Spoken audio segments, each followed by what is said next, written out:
What's up, Union Arena players? This is Kyle D, better known as Universities, and today we have something to talk about. I'm gonna go over all three red decks you kind of can play and give like a good base foundation for you guys to test out. But let's get into the video and talk about it. So guys, if you don't know about the Black Clover set, red is supposed to be the best one out of the three, and out of the gate they actually hit the deck, which proves that they were afraid of it. The thing that they hit was a Asta. Let's just bring that right up. Let's get into showing you what Asta they hit, because a lot of players are probably wondering what card is missing. Well, it's not a overly vital card, I would say.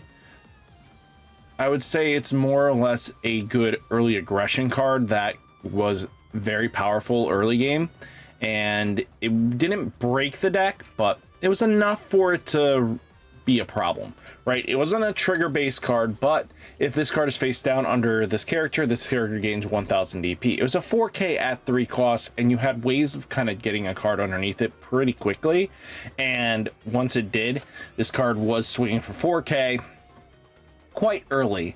So I kind of see where the happenstance where they wanted to kind of hit it early just to kind of slow the deck's speed down, because again, this was a very powerful card, but it's like a slap on the wrist, really. The deck is still good. You just substituted it with Noelle, that basically, instead of being continuous on both players' turns, it's on your turn.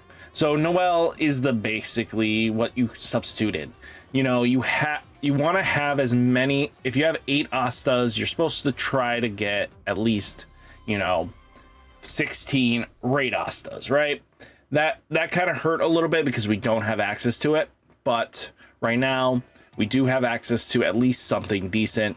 That's why you want 8 raid targets for the Mimosa, so that when she goes off, you can actually use her. Because again, she's quite powerful in her own right. Mimosa is probably one of the more powerful cards of the set, I think. Just been when played, draw a card, choose one of the following, reduce the AP of the next event with 2 or less energy requirement you use from your hand this turn by 1. You may place 1 event card from your sideline. If you do, add 1 red character card with 1 AP cost from your sideline to your hand. That's a great choice. You get 1 choice for a draw. That's not bad. For a raid that is going to be seeing play consistently, being able to get back, get back a character that you kind of needed is going to be important, because all your raids are 1 cost anyway. Besides, this card is the only 2 AP, and we're only playing 2 of it just because it lets Asta get over 5Ks. And that's a super important thing, because if you can't get over a threat, the deck kind of just crumbles to that. 5Ks would stop this deck constantly. So at least you have an option to get to a 5K and get in with that impact effect that you need to. So again, Asta has some really nice effects as well. So first off, Asta, place the top card of your deck face down on this character. Choose up to 1 character on your front line and loses all base abilities until the start of your next turn. So yeah, being able to negate abilities is huge. Asta's very known for this in the anime, so it's very anime-esque. And then when attacking, you may place 1 face-down card under this character to your sideline. If you do, this character gains impact. So, so being able to have that impact shenanigans is really good. And then you do have this Asta here that's at the start of your turn. Place the top card of this raiding character into your sideline. If this character has a face down card on it, place 1 face down card under this character to your sideline instead. So basically, Asta's just constantly checking if board state allows him to be able to stay the rated Asta. Being able to, when played, choose up to 1 character with 4000 DP or less on your opponent's front line and sideline it. Yeah, I mean, it's supposed to be a dual edge effect. Asta in his demon form was kind of out of control at first until they kind of got to an understanding, which again, this is probably earlier Asta, and this one became, the final form of Asta. So at the end of the day, you have Noelle here. That's going to be the substitution for the raid target for Asta, but at the end of the day, you have plenty of targets for Asta right now, and LeBay is going to be a great target for your Astas can raid and perform raid on this card. A very vital strategy. It is your color trigger for this deck. So yeah, I mean, at the end of the day, even, you know, Mimosa, being able to look at the top 4 cards revealed to 1 red event among them, add it to your hand, place the rating cards at the bottom deck in any order. If you added a card, you place 1 card from your hand into your sideline. I mean, at the end of the day, we're going to have probably a decent amount of synergy here. We are at 8. That is like the magic number I really want to be at. I don't want to be at, you know, more than triggers, because again, a lot of decks that have more triggers are usually better. Now, here is the Noelle Mimosa deck. This one is more or less for players that liked the Esper Sister deck. This is basically plays similar to it. It focuses on, you know, event cards that you want to be using. You know, Sea Dragon Lair, choose 1 character on your front line.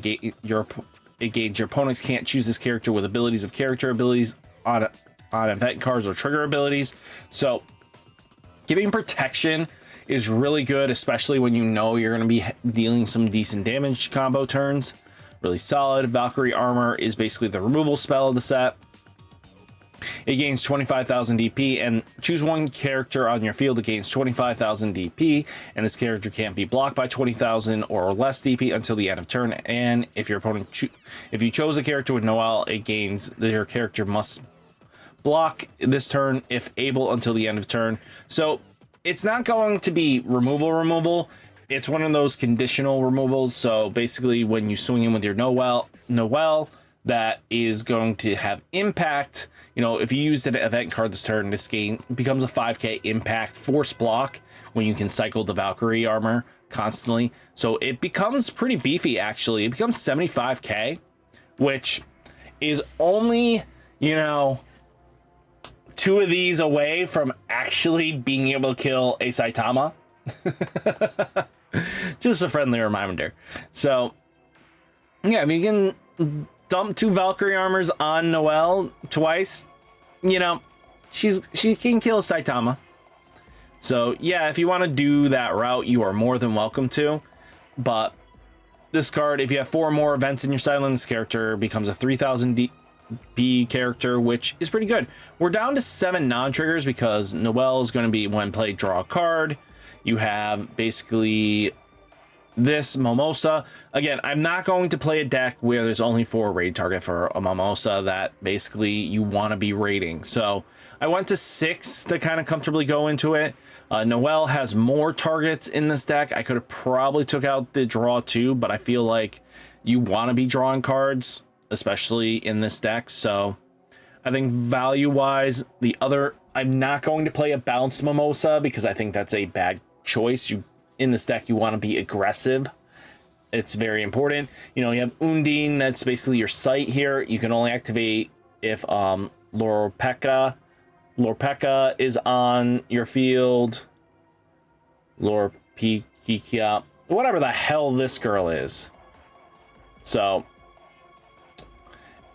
look at the top card of your deck, then place it on the top of your deck into your sideline.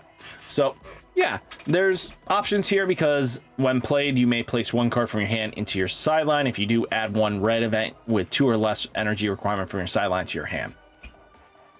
So yeah, you basically can get all these back, which is pretty solid.